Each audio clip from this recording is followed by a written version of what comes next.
MidwestFordDealers.com. Now here's your host of the Nebraska Basketball Radio Show, Ben McLaughlin. Thank you, and welcome to Nebraska Men's Basketball Radio Hour. I'm Ben McLaughlin, joined in studio by Nebraska assistant coach Matt Abdelmassih. Coach, I know it's tough times right now, losing 12 in a row. It's never fun for anybody, but let's just start first with kind of the mood of the boys since you've been back from Champaign, and how they took this one. I know it's just same story, different chapter. Playing their butts off for 40 minutes, getting so close, and then just 3 or 4 minute stretch it gets away from them. But how have they bounced back in the last 12 hours or so? Well, today was an off day, so we'll get back at it tomorrow with practice. But I think they've handled themselves remarkably well. The resiliency that they show when you're just looking for one of these games to be an absolute dud, because psychologically it's just so hard to go out there knowing we're shorthanded, knowing psychologically you've lost however many in a row. It's a really tough thing to battle for anyone, let alone a group of kids. But the way that they've handled themselves speaks volume to who they are as kids.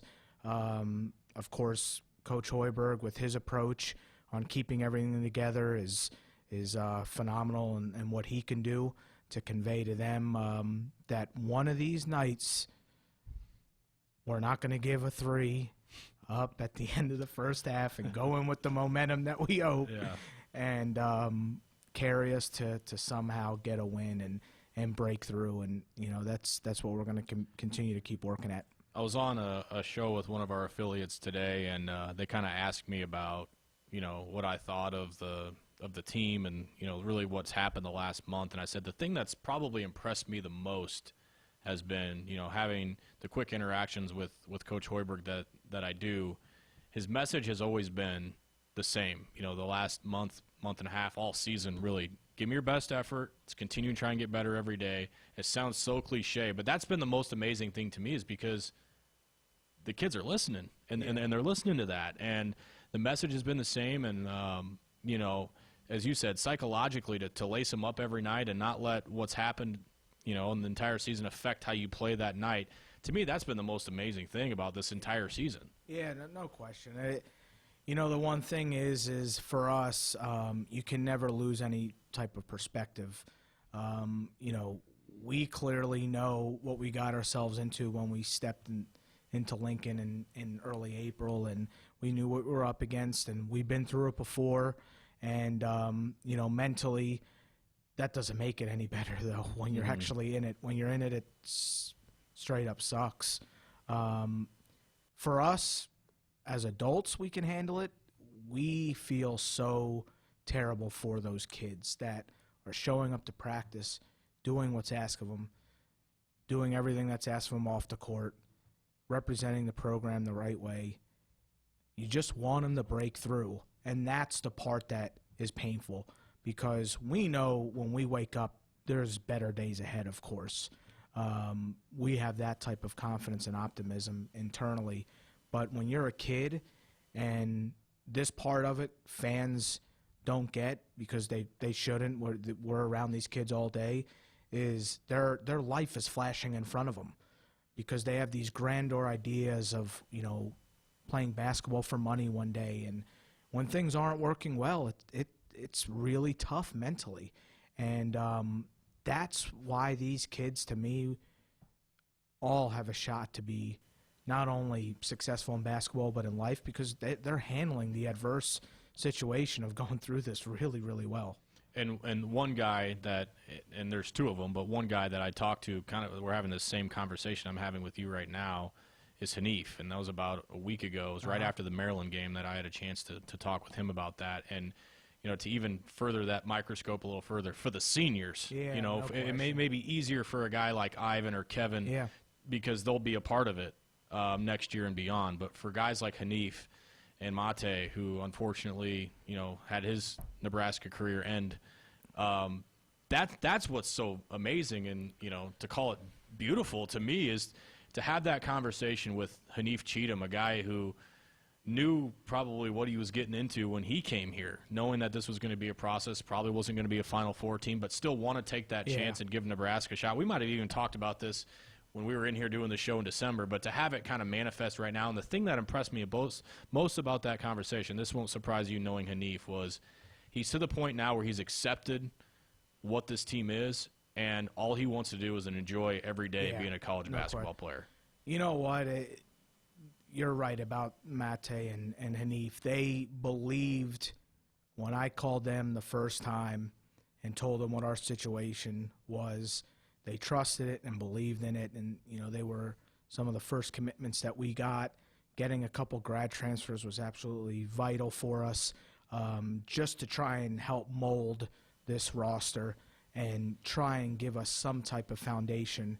And no matter what happens the rest of this year, those two are going to deserve a lot of the credit when we're cutting down the net somewhere in this country in the future, because they believed in us. And that can never be taken for granted when two kids that had options, great options, believed in what we were trying to do here. And there's no question in terms of Mate, just devastating to see a kid that's battled injuries throughout his career in college and the way it did. And then Hanif, you're right, he finally has accepted that. And, it took him a while to accept that, but the way that he's handled himself is exactly how you want your senior to handle himself and handle his teammates and represent the program. What's it like for you personally? I know as coaches you probably are very appreciative, as you should be, but to be the guy that was selling them on this vision and not knowing yourself what this thing was going to look like, and being the one that brought them here and then seeing it kind of play out the way that it did and seeing how he fits into your vision, what's that feel like as the guy who brought him here and then seeing how well he's really handled this? Well, how he's handled himself, clearly feel very good about who he is as a person, which is why, I made that call to him, knowing him from his freshman year at Marquette. I knew how he handled himself. I knew how much of a family man he was and how loyal he was to people that cared for him. But, it hurts me, though, too. Mm-hmm. You want what's best for the kids. You want more and more and more good things to happen for these kids. They deserve it. A lot of them had so many things that happened in their lives to mold them to where they are today, and not even close to comparing to the adversity that they see on the court. A lot of them times 10 what they've experienced off the court. And how I feel personally, you feel for them because they deserve more. And I just hope that these next 2.5 weeks he goes out and represents himself in this program and continues to do it in a way that we've seen, and hopefully we have some really fun, bright moments in these next couple weeks. And clearly for us as a staff, nothing but support for those kids. I want to kind of go there next. You lose this many in a row, and it's not fun. And those I've been on those planes after losses, and I know what the feeling is in your stomach. You go through the film, you go through the matchups and the scout, you go through the shoot-arounds, then you go through the games. There's a lot that goes in. It's not just like you turn the TV on and people watch the game and it's over. There's a lot that goes into every single one of these games, and I know what it's like when you're on the wrong end of it. But they also play this game because they love it. No and then one thing I know about this team is they have a lot of fun when they're around each other. So when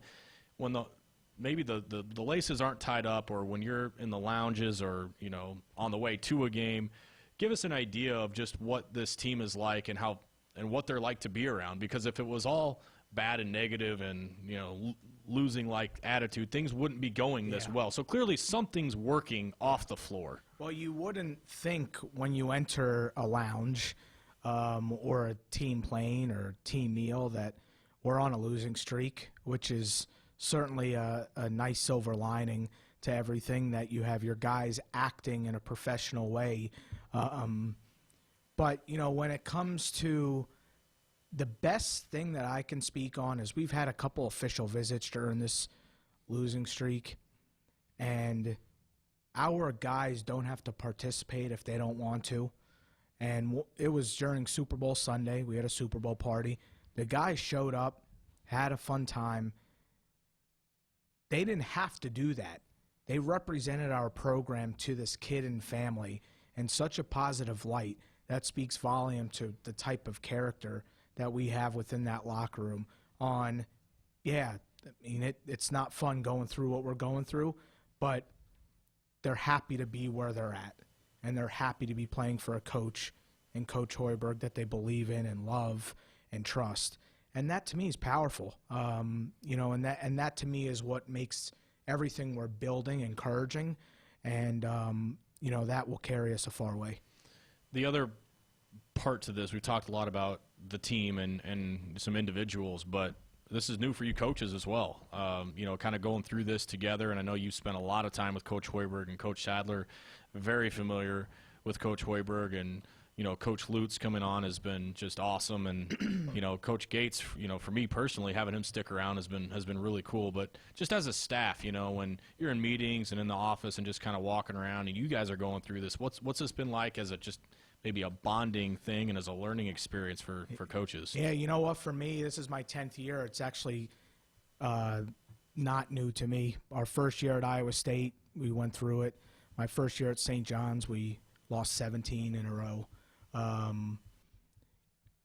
It doesn't make it any easier, but I will say that the one thing that I've learned is you just have to put your head down and do what you know how to do, and what got me to this point in my career, and that's just to work. And that's what I do. I mean, flying all around trying to make sure that we're securing kids for the future and building this thing, and couldn't be happier where things are at from that standpoint. But I think as a staff, when you have experience like we do, everyone understands that. It doesn't make it any better, but at the end of the day, when you have the support of each other, and it does make it a little bit easier. And I could speak for everybody. The biggest thing is everyone just feels for those kids, Mm-hmm. and they want them to break through, which is why everyone's just working tirelessly every day to prepare these kids to go out there and try and find a way to break through. That's the biggest thing. We'll get over it. We'll be fine. We know that, but we're trying to just break through and get it right, because those kids deserve it. Talking a lot of big picture here to start the show. I mean, at this point, that seems to be most appropriate. But let's talk a little bit about last night and what happened in particular in the game last night. You knew that Illinois has been one of the most consistent teams in the league this year, and what Coach Underwood's done with that roster, and not all that far away from starting over himself. Those Sumu and Coburn, and that's a handful of a roster. Right. When you're putting a plan together, and you guys are, as coaches, are in there building a plan, what's the biggest challenge when facing a team like Illinois that you knew you had to do well to even give yourselves a shot last night? Certainly get back in transition, and we actually did a great job of that for 40 minutes. It gave us a chance, especially in that first half. We went a long stretch where we didn't allow any in transition. I mean, that's when they're at their best, when they're out and running. It doesn't matter who you're playing. Limiting easy baskets increases the likelihood that you have a chance to win. And making it a half court where you're locking these guys up, you're playing the personnel, you're playing the game plan, increases your chances. And last night we gave ourselves a chance.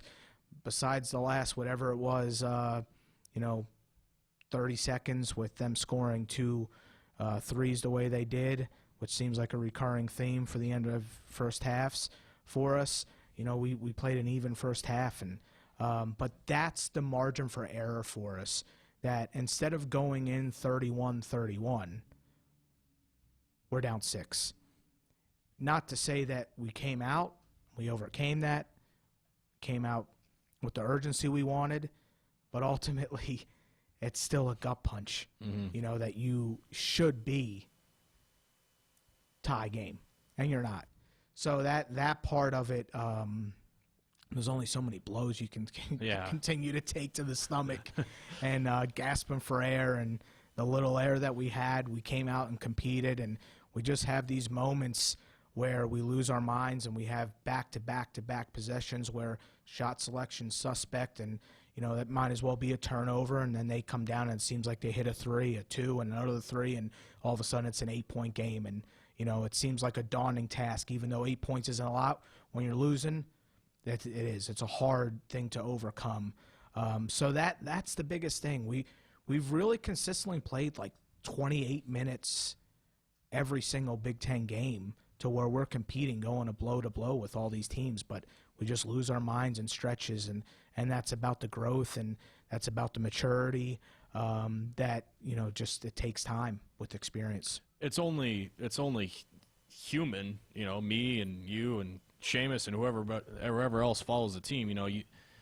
You walk into that one without Cam, and it's only natural to think where this team could potentially be without him, knowing what he's meant to the team thus far. What did it say to you to see that type of effort without a guy that has been a backbone to what we do? All things considered, I thought it was phenomenal about the guys' fortitude and resiliency that they showed going out there without a guy that's leading the league in assists per game, and a guy that for the most part gets other guys on the floor easy looks. And to not have the leader with the ball in your hands that has been consistent for you in his performance, of course tough, but it's the one thing about these guys is just the next man up mentality. They've been living that with all their high school years and AAU years because kids come and go. Mm-hmm. It's a revolving door. They're used to it. So they handle it probably better than anybody really would expect. But last night, there's no doubt, with everything stacked up against us, the losing streak, no Cam, you could have easily got absolutely throttled, and they didn't. And that's, once again, that's why you feel for the kids, because they literally are giving everything they have. Let's talk about one positive about that game, too. You and I were talking about this a little while ago, and that's Ivan. I mean, you just continue to be so impressed. We got Iowa and Michigan State in here. He's having to battle Garza and Smith and Tillman and Oturu. I mean, that just doesn't stop for him, and Kev, too. But Ivan, I thought, played maybe his best game as a Husker last night. Yeah, I agree. He hit a wall a couple weeks ago, wasn't finishing, just seemed like a lot of things weren't going his way, and really he's rebounded so well, with his approach. And the one thing about him, like last night, I know Kofi well. He went to high school in New York, recruited when I was at St. John's, and Ivan's like a good 42 months younger than Kofi. They are both freshmen.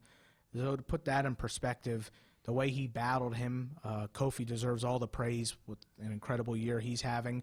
But, I thought Ivan literally battled him blow to blow for pretty much the entire game. Kofi, towards the end, had it going a little bit and scored a couple of easy baskets. But for the most part, you didn't know which one was which. And that's so encouraging for a kid that works so hard and, just literally puts his head down and comes to work every day and tries to do everything that's asked of him. And, I know for us, we're really excited about his future and what he can bring. And, it's certainly encouraging when he's battling these guys. He's asked a tall task to go up against some of the best bigs in the country and does it and has been doing it well as of late. Couldn't say it any better. 866-HUSKER won the number, 866-487-5371. Let's pick off a call before we hit our first break. We go out to Plattsmouth and talk to Drew. Hey, Drew. Hey, Coach. I know you're kind of the recruiting guy. I was just curious if you could maybe talk about the current 2020 class. I know you can't mention names, and we have a couple of JUCO guys committed. What else are we targeting, like numbers-wise, in addition to the 2 you have committed? Are you looking to sign 3, 4, 5? I know there's 2 high school names out there and a grad transfer or a possible transfer that we're looking at, but just wondering if you can not comment on names, but maybe numbers-wise, and position-wise, what you guys want to bring in. So thank you. Yeah, appreciate. Thanks for the call. You know what? At the end of the day, I've never really gone with the approach of the amount of guys we're bringing in. Really, our job's to continue to elevate the talent of the program. So we are involved with some really highly talented kids and feel at this point really confident about where we're at with them. Hopefully in the next 30 days there's clarity and, we're getting more commitments. At the end of the day with where we're at with the kids on board, we can't speak specifically, but the one thing that I feel really good about with the 3 kids sitting out, eventually a class that when it finishes, we're going to have the size to compete in the Big Ten. We're going to have the athleticism to play that style of play we want to play. We're going to have the 3-point shooting to play the way that coach wants to play. And when you start mixing all that together, that's when you really start seeing the system in place. You're seeing pockets of it right now with the group. But, yeah, the one thing is my whole mindset with recruiting is it's 365 days. There's names that come across literally every day for me, especially being extremely active and aggressive in the transfer market, and that's never going to stop. And if it makes sense for Nebraska, if it makes sense for our program, we're always going to turn over every rock and see where it takes us. So I know for me and for Coach, we're unbelievably encouraged about what we can add and finish off on what could be a great class. Appreciate the call, Drew. Thanks a lot. Joins us on our Woodhouse Auto Family Hotline, bringing you more choices in brands, locations, and service. Experience the difference. Purchase with confidence. This is Woodhouse. Nebraska Men's Basketball Show brought to you by our friends at Midwest Ford Dealers. Visit them at buyfordnow.com. We got more with the coach coming up. You're listening to Dorothy Lynch Homestyle Dressing and Condiment is the one-of-a-kind taste that goes with anything good for game day or any day. Dorothy Lynch, endless flavor abilities. Ben McLaughlin joined by Nebraska assistant coach Matt Abdelmassih. Coach, I got Seamus over here working on an apology card to your wife. You're never home as it is, and one day that you're actually here, we make you spend with us because you're not here very often. You're either on the road with the team or on the road recruiting. How tired of airplanes are you right now? Yeah, since January 1st, I've already flown 35,000 miles. Oh my gosh! So it's been yeah. But you know what? Luckily, she's a trooper and she gets it. That doesn't make it any easier with a 15-month-old at home. But, hopefully it all pays off, which I'm confident it will, and I don't have to travel as much upcoming. How's this been for your wife and Shay? I know it's been just it always is, and this is no different than what you were at St. John's, but they're adjusting to a new place. And you're never here to help them adjust to it. But what's this been like for your family, taking this new place in? It's been great. To go back and work with Fred, didn't matter where we were going to go and unite back together. That was always the most important thing for me and my wife. It's kind of funny because we've kind of all grown together. I met her 3 months into moving to Ames, and Fred always told me I'd find my future wife in Ames, and I'd be like, hell no, I'm not going to marry an Iowa girl. And, he was 100% right, like he usually always is. It's been great, being back with him and being back around his family, who I've known for such a big part of my life. So transition's been easy. When you move around as much, I've been to 4 places in 12 years, you get used to it fast. Missing a nice Italian dish, though. I can't seem to find that. Seamus invited me to Olive Garden. He considers that good Italian food. So sorry if the owner of Olive Garden. Our standard should have changed after our trip this summer. I mean, we know what real Italian food is. Yeah, no question. But if the owner of Olive Garden is listening, I apologize. The soup and salad combo is amazing. Unlimited breadsticks. Yeah, that's about it.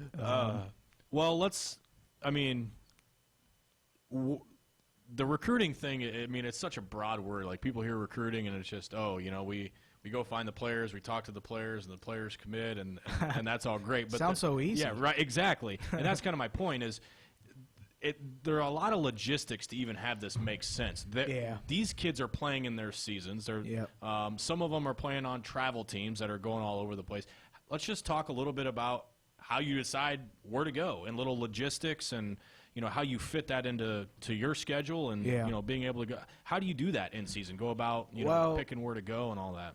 The relationships are literally everything. I know it's a very overused thing, but it is. I mean, it doesn't matter if you're whatever profession you are, relationships are vital to having any type of success. And the only way relationships grow, to me, is showing you care. And in order to show you care, you have to be there and show it. Not doing it over phone, FaceTime, any of that. You have to be there in person, and that requires a lot. I mean, I recruit literally coast to coast, so it's not like I have one spot that I just go to. So that's where the mileage really... At least you're in the middle of the country. Yeah, but you got to connect everywhere. Boom, roasted. That's the biggest thing. There's no exact science to it either. To me, what makes you successful in recruiting is just trying to be yourself and don't step out of that. I've been successful swinging my strike zone and not swinging outside of it. Know what you can get, be realistic, and I feel like my strike zone has only gotten bigger as I've gone with my career and being involved in the kids that I'm involved with. There's not a method to how I pick a kid. It's trust. It's seeing a kid, evaluating them, knowing what you want. I think that's very important. You have to know what you're looking for, and you can't go into another lane and divert from that plan. And I knew this first year when you're building, and year two will be very similar, is recruiting is so essential. And the amazing thing about recruiting now is it's changed so much, even in the last 3 to 5 years. It's so many doors are open now, and I mean, imagining, you're constantly probably checking emails, getting texts, getting videos sent in, and just the evaluation part is probably difficult in itself. What's the first step? You get a name, you get a video, someone drops a recommendation. I mean, what's your first step in evaluation of how you decide whether this kid's worth pursuing or not? Yeah, the videos aren't as big like they probably are in football. There's so much information out on kids that with scouting services, these scouting gurus, there's guys that you trust that see them. So typically, what I do, I have a couple people that I really trust that. I know we speak the same language and what we're trying to build here. They know what we're trying to build, what type of player we like.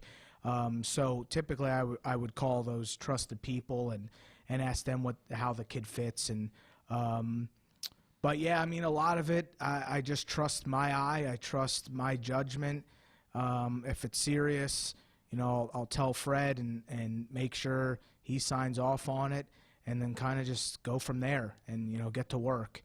A lot of it is we're fortunate enough, being in the transfer game as strong as I am, synergy is phenomenal. There's just so much video out there and information out on these kids. But, yeah, I mean, you have to go with your own gut. You can't listen to other people. And you have to trust that it's going to work out. Yeah, and it's certainly interesting to see it, all manifest too, like we are right now. Coach Abdelmassih in studio with us for about another 15 minutes or so here on the show. Callers and guests in the program, join us on our Woodhouse Auto Family Hotline, bringing you more choices in brands, locations, and service. Experience the difference. Purchase with confidence. This is Woodhouse. We got more of the show on the other side. You're listening to Sports Nightly. This is the Husker Sports Network. Nebraska 811 says, go dig red before you dig. Always call or click 811 to have your utility lines marked. It's free, it's easy, it's the law. Nebraska men's basketball radio hour winding down. Our chance to talk with Coach Abdelmassih. Hard to believe this season is, on the tail end already. Yes and no at the same time. With what we've gone through in the last month, you can believe it. But this season really has gone fast. When you took this job in April and you moved here and, you kind of saw your vision for your first year, has it been anything like what you thought it would be? I feel like I I haven't had a second to even think about what has happened. Really, it's been a blur. It really has. I mean, literally April 2nd to now, that first day was nuts. The amount of people you meet. I was fortunate enough to be with Fred when he was introduced, and then we hit the ground running, and to do what we did in a short amount of time, and the roster turnover. Then the summer, I went to Europe a couple times. Then we go to Italy with the team, and then the semester starts and then recruiting starts again. So it really didn't have much time for anything to just sit back and realize what's happening. When it comes to the season, you never really say, okay, this is wins loss wise, but it's gone to me as about as expected. Watching the guys play. Did I think we'd probably come out on top a couple more times? Yeah, absolutely. You never think you're going to go on a losing streak like we are right now, but for the most part, the way they competed, the way that they gelled, and that's what Fred does. I mean, he's so elite at getting guys to buy in. One of the things for you now, like when you are sitting in living rooms or talking to a guy that maybe isn't as familiar with the Big Ten, maybe a West Coast guy or whatever, what are you going to tell them about this league now that you've seen everything there is to see? You know what? It's actually a really easy league to sell because nationally, everyone knows 1 through 14 on any given night you can knock somebody off. But I would say the biggest thing that stands out being in 2 other leagues, every home court is awesome. What cool venues. The fan support is tremendous. But, yeah, that's probably the biggest thing. Style of play-wise, exactly what you expected. Probably not as much of a grind as I thought. Their teams do get out and run. But, yeah, just the quality of coaches, the quality of programs, the cultures that are been established for such a long time in so many of these places. I mean, it stands out. That's why it's the best conference in the country. I feel like this year, above all, most years in the Big Ten, it's like, and I know we talked about Ivan a little bit earlier, but the big guys in the league this year, it's like, okay, we're done with Garza. We can kind of exhale, and then you look at, you got Caleb Wesson next. No question. And then you get Tillman next, and then you get Coburn. It's like it just doesn't stop. You know what? And it's really unique because the so-called prototypical big man kind of went away. And in this league, it's now dominating. Yeah. It's not like that in other leagues. It's certainly not like that at the next level where you have legit 5-man manning the paint the way they are in this league. No question. That stands out. You have such exceptional individual talent, exceptional leaders that have been in this gauntlet for years that they know what it takes to win. So it's really a fascinating league and really cool. And the other thing that gives you hope is, you're talking about 10, 11 teams making the NCAA tournament. That is a good amazing. Percentage. It's a great percentage. Yeah, it's an amazing feat. No question about it. Just a couple minutes left with Coach. We'll take a final break and wrap it up after this. Just a couple minutes left here with Coach Abdelmassih, Nebraska Men's Basketball Radio Hour. You got the day off today. Just give us a little bit of layout. What's next? I know you guys back at it tomorrow and right on to the next one. Yeah, practice tomorrow and get ready for Thursday. Just another opportunity. That's all you can ask for. That's a great thing, about playing the schedule that we play. You quickly have another opportunity to go out there and find a way and try and end this losing skid and just go out there and play close to a 40-minute game as possible, which we've yet to do, like we've talked about, playing a small segment where we lose our mind. So hopefully we can overcome that and get after tomorrow and shoot around Thursday and game Thursday night. And, obviously, too, these guys put on a jersey. They're 18, 19, 20 years old. Put on a jersey, lace up sneakers, a chance to just go compete, play the game that you love to play. No question. And that's what our guys have done such a tremendous job of. As soon as that ball tips in the air, you have no idea that we're in the position that we're in. They're going out and giving everything they have, and ultimately that's what all you can ask for. 5 left on the schedule right now. Yeah. You got 4 regular season and 2 at home and 2 on the road, and then off to the conference tourney. I know we said it's been a blur, and it has been. It's hard to believe that season's already winding down. But I think by the end of this, you guys are going to look yourselves in the mirror and feel pretty proud about the job you did in year one. Yeah, we certainly were setting the foundation. Coach has done a great job of making sure that we instilled what philosophies we want as a program, and those are going to only continue to grow, and we still have time to grow and improve from that. But no doubt, when it's all said and done, we definitely will be doing that. Coach, we appreciate you coming in. Yeah, Thanks a lot for the time. Really I know it's just been a heck of a journey for you the last few days, but appreciate your time. Yeah, no, thank